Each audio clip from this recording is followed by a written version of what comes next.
কত যে শত শত শহীদ পরিবার রশিদ হায়দারের কাছে চিরকৃতজ্ঞ ও ঋণী হয়ে আছে তা বলে শেষ করা যাবে না। তার ভেতরে আমার পরিবারও চির ঋণী হয়ে আছে স্মৃতি একাত্তরের ভেতর দিয়ে। মুক্তিযুদ্ধের এই ঐতিহাসিক দলিল স্মৃতি একাত্তর ছিল রশিদ হায়দারের এক কালজয়ী সৃষ্টি, বাংলাদেশের 1971-এর মুক্তিযুদ্ধের ইতিহাসের শ্রেষ্ঠ স্বাক্ষর এবং শহীদদের শিলালিপি। আমার মা প্রতীতি দেবী রশিদ হায়দারের পরম শ্রদ্ধেয় দিদি এবং রশিদ হায়দার দিদির অতি স্নেহভাজন ছোট ভাই রশিদ, এবং এই আত্মার বন্ধনে তারা পরমাত্মীয়।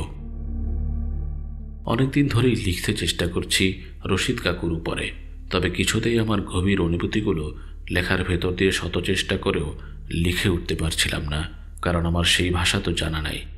লিখতে বসলেই বুকের ভেতরে গভীর ব্যথার ঘূর্ণিঝড় বইতে থাকে, শুধু কানে বারবার বাজতে থাকে, মারে শহীদ ধীরেন্দ্রনাথ দত্তের উপরে তোর যে লিখতেই হবে স্মৃতি একাত্তরের জন্য, কারণ আমার ভীষণ অপরাধ হয়ে গেছে।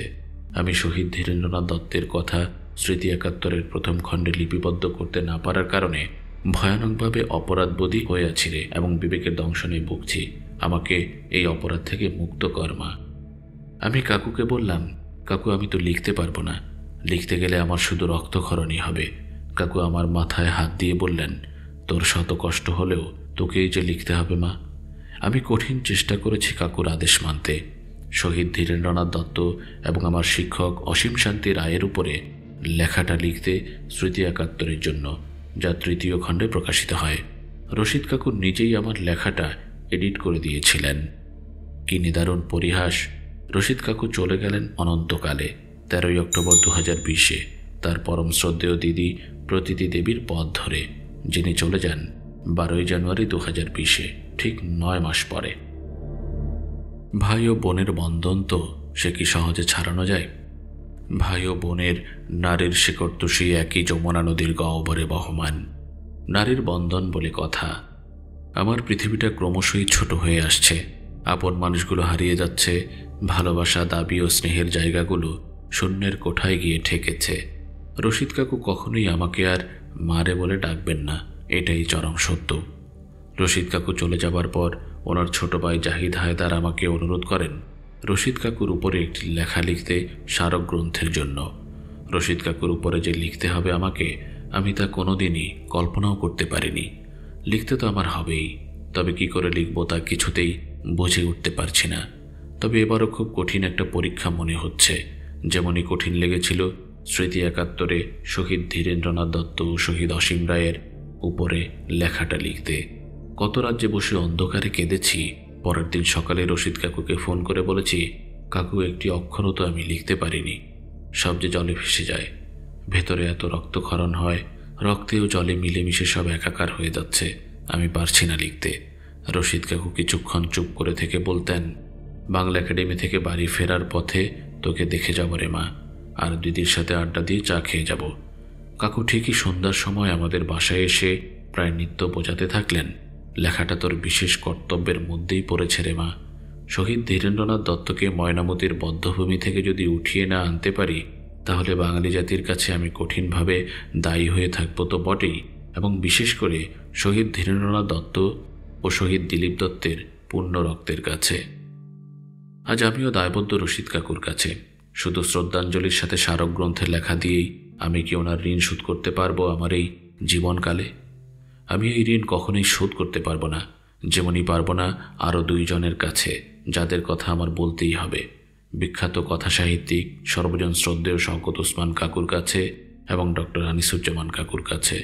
আমি এই 2 মহান ব্যক্তির কাছে শত কোটি ঋণে আবদ্ধ।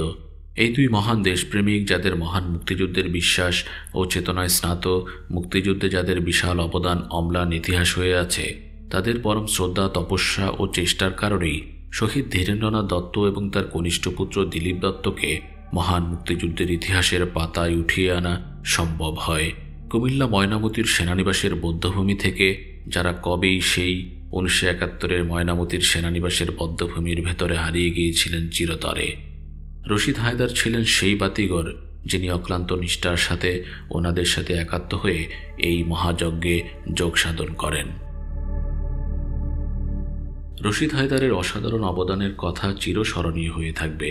শহীদ ধীরেন্দ্রনাথ দত্তের স্মারকগ্রন্থ জানুয়ারি 1994 এবং শহীদ ধীরেন্দ্রনাথ দত্তের আত্মকথা নভেম্বর 1995 এর সাথে, যা গভীরভাবে জড়িয়ে আছে বটগাছের শেকড়ের মতন। এই অসাধারণ কর্মকাণ্ড ও সৃষ্টি কোনো কারণেই সম্ভব হতো না যদি না রশিদ হায়দার এই দুরূহ কাজের সাথে গভীরভাবে জড়িয়ে না থাকতেন চালিকা শক্তির মতন। এখানে আরও গভীর শ্রদ্ধার সাথে উল্লেখ করতে হয় আমার স্নেহভাজন কবি মিনার মনসুরের কথা, যিনি গুরুত্বপূর্ণ ভূমিকা পালন করেছিলেন এই ক্ষেত্রে, যার অবদানও চিরস্মরণীয় হয়ে থাকবে। কত যে স্মৃতি রশিদ কাকুকে ঘিরে আছে তার লিখে বা বলে শেষ করা যাবে না। রশিদ কাকু বাংলা একাডেমির অফিস শেষ করে প্রায় ডক্টর আনিসুজ্জামান কাকুর ফুলার রোডের বাসায় চলে যেতেন কাজের অগ্রগতি ও সমস্যার কথা জানাতে, স্মারকগ্রন্থের উপরে কাজ করবার সময়। বিশাল মাপের সব মানুষদের কাছ থেকে লেখা জোগাড় করা যে কি কষ্টসাধ্য ব্যাপার তা আমরা হাড়ে হাড়ে উপলব্ধি করেছি। রশিদ কাকু, মিনার মনসুর এবং আমি তিনজনে মিলে কত জায়গায় না গেছি, কত বিচিত্র সব অভিজ্ঞতা হয়েছে, তা দিয়ে আরও 2-3টা বই লেখা যাবে। স্মারকগ্রন্থে সব মিলিয়ে 77টি লেখা আছে, চিঠিপত্র পরিশিষ্ট বাদে, যা আমাদের সংগ্রহ করতে হয়েছে ডক্টর আনিসুজ্জামানের তত্ত্বাবধানে।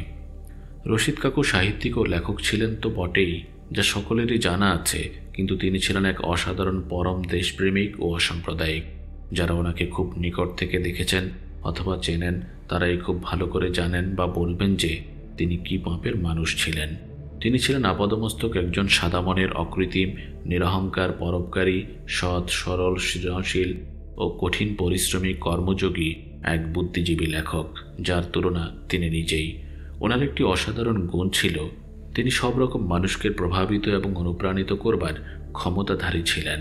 তার আরও একটি বিশেষ বৈশিষ্ট্য ছিল তার চমৎকার রসিকতা বোধ। সব থেকে বড় কথা, রশিদ কাকু ছিলেন সকল স্তরের, যে কোনো বয়সের, ঘরের ও বাইরের অতি আপন ও নিকটজন। রশিদ কাকু বিখ্যাত লেখিকা মহাশ্বেতা দেবীর অত্যন্ত স্নেহভাজন ছিলেন এবং তিনি তাকে চোখে হারাতেন। তারাও দুজন ছিলেন পাবনার যমুনা নদীর পাড়ের প্রীতি সন্তান এবং তাদের নারীর বন্ধন ছিল অটুট। মহাশ্বেতা দেবী বাংলাদেশে আসলেই রশিদ হায়দার হতেন তার সাথী। রশিদ হায়দার মহাশ্বেতা দেবীকে নিয়ে তার জন্মস্থানের ঢাকার বাড়িতে কতবার যে গেছেন তার কোনো হিসেব নেই। সেই বাড়িটি বর্তমানে সূত্রাপুর থানা। আমিও তাদের সাথে থাকতাম। কান্না হাসির গল্প কথার মধ্যে সে এক বিচিত্র অভিজ্ঞতা। রশিদ হায়দার জানতেন জাদুকরের মতো কিভাবে মানুষকে শ্রদ্ধা ও ভালোবাসার বন্ধনে আবদ্ধ করে রাখা যায়। যারা তাকে কাছ থেকে দেখেছেন বা জানেন তারাই হয়ে থাকবেন কালের সাক্ষী। রশিদ হায়দার আমার পরম আত্মীয়, শত শত শহীদদের ও শহীদ পরিবারেরও পরমাত্মীয়। স্মৃতি ৭১ হল শহীদের একমাত্র ঐতিহাসিক দলিল, ম্যাগনা কার্টা ও 1971-এর মুক্তিযুদ্ধের জীবন ইতিহাস, যা সকল মহান শহীদদের রক্ত দিয়ে সৃষ্টি এই বাংলাদেশ, যা আমাদের জাতির পিতা বঙ্গবন্ধু শেখ মুজিবুর রহমান লিখে রেখে গেছেন বাংলাদেশের পবিত্র সংবিধানে। রশিদ হায়দার শত শত শহীদের আশীর্বাদ পুষ্ট। তিনি কেবল জন্মেছিলেন 1971-এর শহীদদের রক্ত দিয়ে স্মৃতি ৭১-এর দলিলটি সৃষ্টি করতে, বাংলাদেশের ৭১-এর মুক্তিযুদ্ধের সঠিক ইতিহাস রচনা করে যেতে, যা কালের সাক্ষী হয়ে থাকবে আবহমান কাল। মহান শহীদদের দেশপ্রেম ও আত্মত্যাগের কথা স্মৃতি ৭১-এর ভেতর দিয়ে, যা তিনি ৭১-এর মুক্তিযুদ্ধের শত শত শহীদের শ্রদ্ধাঞ্জলি অর্পণের ভেতর দিয়ে সৃষ্টি করে গিয়েছিলেন, যা ছিল রশিদ হায়দারের কালজয়ী ও মহান সৃষ্টি। আমি আমার পরম শ্রদ্ধেয় কাকু রশিদ হায়দারকে কৃতজ্ঞ চিত্তে প্রণাম জানাই, সকল ৭১-এর শহীদদের উত্তরসূরির প্রতিনিধি হয়ে। রশিদ হায়দার অমর হয়ে থাকবেন তার সর্বকালের সর্বশ্রেষ্ঠ সৃষ্টি স্মৃতি ৭১-এর ভেতর দিয়ে ধ্রুব তারার মতো। রশিদ হায়দারের একটাই পরিচয়, তা হল স্মৃতি ৭১।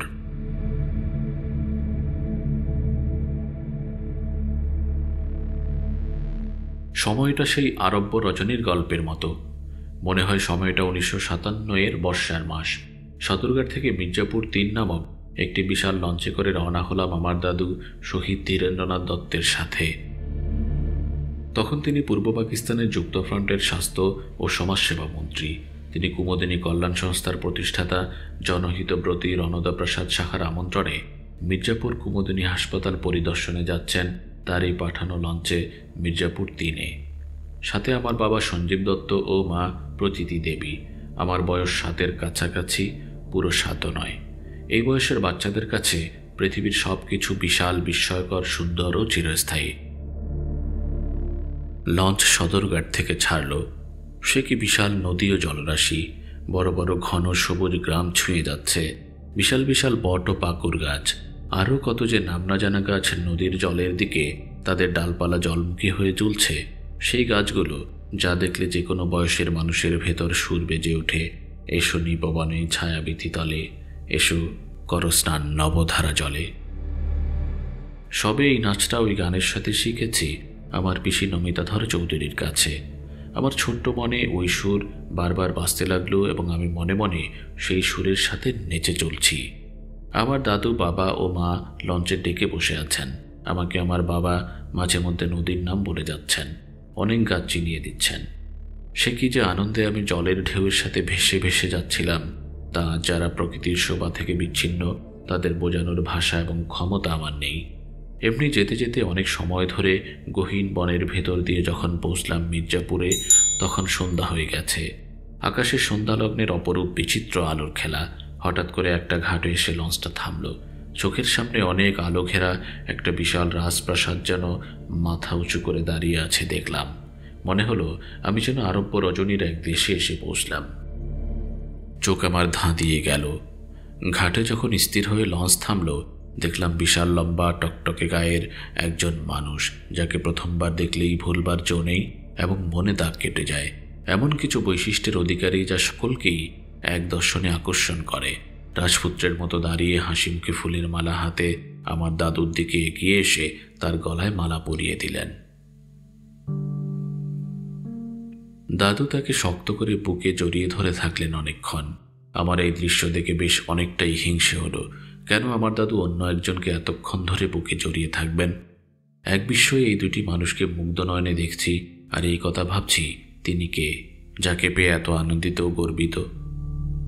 কিছুক্ষণ পর সেই ব্যক্তি যিনি এতক্ষণ দাদুর আলিঙ্গনাবদ্ধ হলেন, তাকে ছেড়ে এসে আমাকে পাখির ছানার মতো একবারেই ছো মেরে কোলে তুলে আর একটা মালা পরিয়ে দিলেন।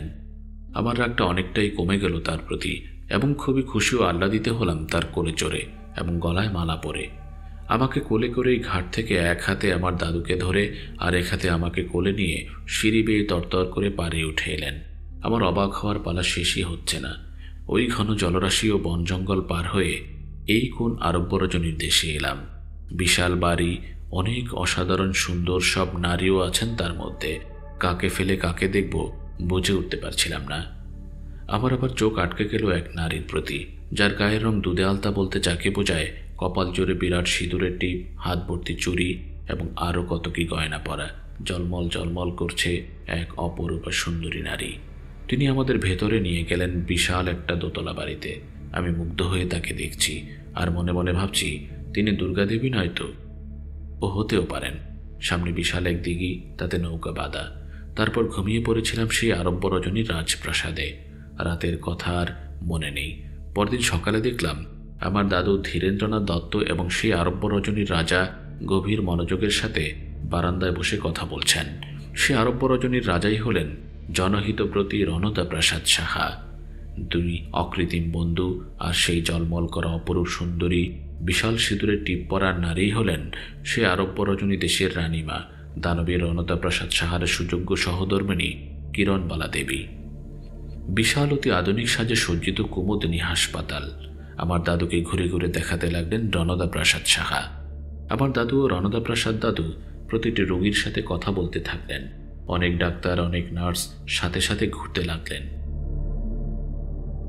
আমি অনেকটা সময়ের পর ক্লান্ত হয়ে কোনো এক বড়সড় ডাক্তারের কোলে চড়ে বেড়াতে থাকলাম মহা আনন্দে। হাসপাতালের মেঝেটা আয়নার মতো ঝকঝকে, যাতে মুখ দেখা যায়। যেখানে স্টেরিলাইজেশন হয় সে ঘরে গেলাম। মস্ত মস্ত স্টেরিলাইজেশনের মেশিন, আরও অনেক বড় বড় যন্ত্রপাতি, যা দেখে ভয় পেলাম। এখন বুঝতে পারি ম্যানেজমেন্ট ও ডিসিপ্লিনের সাথে হাই কোয়ালিটির সেবা প্রত্যন্ত গ্রামের দরিদ্র মানুষদের কিভাবে সেই সময় অমন অজপাড়া গায়ে কুমুদিনী হাসপাতালের মতো প্রতিষ্ঠানের মাধ্যমে জনহিতব্রতী রণদা প্রাসাদ সাহা এক মহান সৃষ্টি করে গেছেন নিঃস্বার্থের দূরদৃষ্টি নিয়ে মানব কল্যাণের জন্য। এত বড় সেবা প্রতিষ্ঠানে জন্ম দিয়ে গেলেন দেশবাসীর সেবার জন্য। এটা কি ভাবা যায় সেই সময়ের জন্য? এখনও ওই উন্নত ধরনের মানের দক্ষ ডাক্তার, অত্যাধুনিক যন্ত্র ব্যবস্থাপনা সচরাচর দেখা যায় না, যা 40-50-এর দশকেই বাংলাদেশের প্রত্যন্ত গ্রামাঞ্চলে সৃষ্টি করে দৃষ্টান্ত স্থাপন করে গেছেন রণদা প্রসাদ সাহা। এই অসাধারণ দৃষ্টান্তমূলক অবদান কি কোনো ধরনের যন্ত্র দিয়ে মাপা যায়? এই হিউম্যান ইন্ডেক্স এখনও তৈরি হয়নি। এই বিশাল হৃদয়ের এত বড় মাপের মানুষকে এত কাছ থেকে দেখেছি, মনে হলেই আমার গর্বে ও আনন্দে বুক ভরে যায়, আর মনে হয় সত্যিই আমি সৌভাগ্যবতী। এবার কুমুদিনী স্কুল ও হোস্টেল পরিদর্শনে যাচ্ছেন আমার দাদুকে সাথে নিয়ে রণদা দাদু গর্বের সাথে হেঁটে চলেছেন। তার সাথে আমার মা, বাবা, আমি, আরও অনেকে, এবং সাথে আছেন অত্যন্ত ব্যক্তিত্ব সম্পন্ন, বুদ্ধিমতী, আধুনিকা ও অতি সুন্দরী এক নারী। দৃপ্ত ভঙ্গিতে ঘুরে ঘুরে দেখাচ্ছেন, মনে হচ্ছিল যেন ঠিক ঝাঁসির রানী লক্ষ্মীবাঈ। তার নাম শ্রীমতী বিজয়া রায়চৌধুরী। তিনি রণদা প্রসাদ সাহার সুযোগ্য জ্যেষ্ঠ কন্যা, স্কুল ও হোস্টেল সুপারিনটেন্ডেন্ট। বিশাল আয়োজন চারদিকে। স্কুলের প্রতি ক্লাস ঘুরে ঘুরে দেখাতে থাকলেন তিনি। কি সব সুন্দর চকচকে উজ্জ্বল দীপ্ত চেহারার নানা বয়সের মেয়েরা ক্লাস করছে, অতি সুশৃঙ্খলভাবে, ছবির মতো ক্লাসের চেহারা। মনে হচ্ছিল এসব মেয়ে শিক্ষিকা ও শিক্ষকরা অন্য কোনো জগৎ থেকে এসেছেন এবং তাদের দেখে মুগ্ধ হয়ে থাকার মতো। আমার মনে এখন গভীরভাবে দাগ কেটে আছে সেই সব দৃশ্য। ক্লাসে যে মেয়েরা বসেছে সেটাও যেন বিশেষ একটা আর্ট। কি অপূর্ব সিমেট্রিক্যালভাবে ছাত্রীদের বসার ধরন, তাই দেখে একটা বাচ্চা মেয়ের মনেও অনেক ভালো লাগার ঢেউ খেলে যায়। কুমুদিনী স্কুলের প্রিন্সিপাল জয়া সাহা দীপ্ত ভঙ্গিতে ক্লাসের পর ক্লাস দাদুদের নিয়ে ঘুরতে থাকলেন। অসাধারণ রূপসী, বিদুষী, জ্ঞানী, একজন দৃঢ়বিশ্বাসী এবং তীক্ষ্ণ বুদ্ধিসম্পন্ন নারী। এখন মনে হয় গন উইথ দ্য উইন্ডের নায়িকা স্কারলেট ও হারায়ের চরিত্রে ভিভিয়েন লেইয়ের মতো। আমি শুধু তাকে মুগ্ধ নেত্রে দেখেই যাচ্ছি। একটু পরেই দেখি ব্রিজ ও শার্ট পরে মাথার উপরে গ্রিক গডেসদের মতো বেনি দিয়ে খোপা বেঁধে স্কুলের প্লেগ্রাউন্ডে সব মেয়েকে নিয়ে ফিজিক্যাল এক্সারসাইজ করাচ্ছেন। সে যে কি মনোমুগ্ধকর দৃশ্যতা ভাষায় বোঝানো যাবে না। জয়া পিসির ওই রূপ এখনও আমার মনের ফ্রেমে গেঁথে আছে। জয়া সাহা হলেন রণদা প্রসাদ সাহার ছোট মেয়ে। আমি শুধু জয়া পিসিকে দেখছি তো দেখছি মুগ্ধ নয়নে। বিজয়া রায়চৌধুরী ও জয়া সাহা অসাধারণ গুণের অধিকারিণী দুই কন্যা কুমুদিনী স্কুলের দুই পুরোধা, যা সেই সময় কুমুদিনী স্কুলকে জাতীয়ভাবে সুপ্রতিষ্ঠিত করতে সাহায্য করছে পিতা রণদা প্রসাদ সাহার সাথে। রণদা প্রসাদ সাহার মতো মানুষরা বহু যুগ পরে একবারই আসেন এবং অতি অল্প সময়ের জন্য। তাদের যথার্থ মূল্যায়নও হয় না, কারণ এত বড় মাপের মানুষদের মাপবার স্কেল এই সমাজে এখনও তৈরি হয়নি। জনহিতব্রতী রণদা প্রসাদ সাহা 40-এর দশকে নারী শিক্ষা, দরিদ্রদের উন্নতমানের স্বাস্থ্যসেবা প্রদানের জন্য প্রত্যন্ত পল্লী অঞ্চলে কুমুদিনী হাসপাতাল, মেয়েদের জন্য আবাসিক উন্নতমানের আধুনিক স্কুল, ভারতেশ্বরী হোমস ও কুমুদিনী কলেজ স্থাপন করে আমাদের দেশে সর্বপ্রথম নারীর উচ্চশিক্ষার মাইলফলক প্রতিষ্ঠিত করেছেন। সেই দৃষ্টান্তের ধারাবাহিকতায় আজ বাংলাদেশের সরকারি ও বেসরকারি উন্নয়নের মূলনীতি তৈরি করতে সাহায্য করেছে, এবং যা বাস্তবায়ন করা হয়েছে তা হল পল্লী অঞ্চলে স্কুল ও কলেজ স্থাপন করা এবং দরিদ্রদের জন্য কমিউনিটি ক্লিনিকের মাধ্যমে স্বাস্থ্যসেবার ব্যবস্থা করা। জাতীয়ভাবে জনহিতব্রতী রণদা প্রসাদ সাহার এত বিশাল অবদানের কথা কী কারণে আমরা স্মরণ রাখতে পারলাম না এবং যথার্থ মূল্যায়নও করতে পারলাম না? আসল সমস্যাটি কোথায়? এই হীনমন্যতা কেন? তার এই দেশপ্রেমের কি তুলনা হয়? 1971-এর 29 মার্চ পাকিস্তানি হানাদার বাহিনী কুমিল্লার নিজ গৃহ থেকে ধীরেন্দ্রনাথ দত্ত ও তার কনিষ্ঠ পুত্র দিলীপ দত্তকে ধরে নিয়ে অসহনীয় বর্বর অত্যাচারে হত্যা করে। তাদের মরদেহ আজ অবধি পাওয়া যায়নি। 1971-এ নারায়ণগঞ্জের কুমুদিনীর ওয়েলফেয়ার ট্রাস্টের বাড়িতে বসে জনহিতব্রতী রণদা প্রসাদ সাহা, ধীরেন্দ্রনাথ দত্ত এবং তার পুত্রের এই নৃশংস মর্মান্তিক মৃত্যুর কথা জানতে পারেন এবং গভীর শোকে আক্ষেপ করে বলেন, আমার দেবতুল্য দাদাকে যখন পাকিস্তানি সেনারা জীবিত থাকতে দেয়নি, তাহলে আমাকেও বোধ হয় ওরা রাখবে না। দাদা দেশ ছাড়েননি, আমিও আমার দেশ ছেড়ে কোথাও যাব না। মৃত্যু হয় হোক, এই আমার কাম্য। সত্যিই পরিণাম ঠিক তাই হলো। 1971-এর মুক্তিযুদ্ধ চলাকালে জনহিতব্রতী রণদা প্রসাদ সাহা এবং তার কনিষ্ঠ পুত্র ভবানী প্রসাদ সাহাকে হানাদার বাহিনী ধরে নিয়ে যায় এবং নির্মমভাবে হত্যা করে। তাদের মরদেহ আজও পাওয়া যায়নি। একই নিষ্ঠুর পরিহাস। এই দেশের একজন শ্রেষ্ঠ সন্তানকে তার পরমপ্রিয় পুত্রসহ হত্যা করা হয়। বাংলাদেশের মানুষের জন্য নিঃস্বার্থভাবে এই বিশাল অবদান রাখার পরেও এত বড় মাপের দেশপ্রেমিক ও নিষ্পাপ মানুষটিকেও ছাড় দিল না বর্বর পাক হানাদার বাহিনী। বরঞ্চ এই বিরল দৃষ্টান্তমূলক অবদানের জন্য পুরস্কার হিসেবে রণদা প্রসাদ সাহাকে তার সন্তানসহ তাদের জীবন দিয়ে নির্মমভাবে নিজেদের বলি দিতে হয়েছে। রণদা প্রসাদ তার অবদান ও দেশপ্রেমের জন্য শাস্তিস্বরূপ পুত্র ভবানী প্রসাদ সাহাসহ নিহত হন। পিতা ও পুত্র তাদের জীবন বিসর্জন দিয়ে সবথেকে বড় অবদান রেখে গেছেন এই বাংলাদেশের সৃষ্টিতে। এই বাংলাদেশের মাটির কাছে জনহিতপ্রতি রণদা প্রসাদ সাহা অমর। এই বাংলাদেশের মাটি রণদা প্রসাদ সাহা ও তার পরমপ্রিয় সন্তানের রক্তে স্নাত। জনহিতপ্রতি রণদা প্রসাদ সাহা, তার কনিষ্ঠ পুত্র ভবানী প্রসাদ সাহা তাদের জীবন দেশের জন্য উৎসর্গ করে আবারও প্রমাণ রেখে গেলেন সকলের অলক্ষ্যে শ্রেষ্ঠ দেশপ্রেমিক হিসেবে এবং এই মাটির একজন শ্রেষ্ঠ সন্তান হিসেবে। মানব সেবার ও দেশপ্রেমের প্রতীক রণদা প্রসাদ সাহা তার এই বিশাল অবদানের জন্য তিনি প্রাতঃস্মরণীয় এবং নমস্য ব্যক্তি হয়ে থাকবেন যুগ যুগ ধরে। তিনি আবহমান কাল ধরে চিরস্মরণীয় হয়ে থাকবেন বাংলাদেশের এই পুণ্যভূমিতে। এই স্বাধীন বাংলাদেশের মাটি তার পুণ্য রক্তে স্নাত আরও লাখো শহীদের রক্তের সাথে।